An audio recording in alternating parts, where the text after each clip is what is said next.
আসসালামু আলাইকুম। সম্মানিত কৃষি উদ্যোক্তা ভাই বোনেরা, আপনারা কীরকম আছেন? আলহামদুলিল্লাহ, আমিও ভালো আছি। আজকে আপনাদের যে ফলের বাগানটা দেখাতে চাচ্ছি সেটা হচ্ছে, আমার মনে হয় আমাদের ইউনিয়ন ব্যাপী এরকম ফলের বাগান নাই। আমার এক ভাই নতুন উদ্যোগ নিছে। আলহামদুলিল্লাহ, এবছর গাছে ফলও আইছে।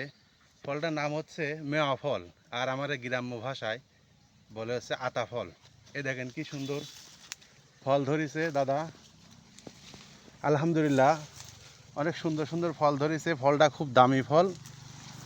এই ফলে প্রচুর পরিমাণে ভিটামিন আছে। আমরা একটা আনকমন ফল আমার এই গ্রামে আবাদ করতেছে আমার এক বড় ভাই। আলহামদুলিল্লাহ, অনেক সুন্দর সুন্দর ফল আছে তামান বাগানে। প্রচুর পরিমাণ ফল ধরেছে আলহামদুলিল্লাহ। তামানটা বাগান জুড়ে ফল আছে দাদা। আশা করতেছি আমার এই ভাইয়ের স্বপ্ন পূরণ হবে। অল্প কিছুদিনের ভিতরে ফলটা যখন পাকা লাগবে বাজারে তুলবি। এই ফলের প্রচুর পরিমাণ চাহিদা আছে আমাদের দেশেই। আলহামদুলিল্লাহ দাদা।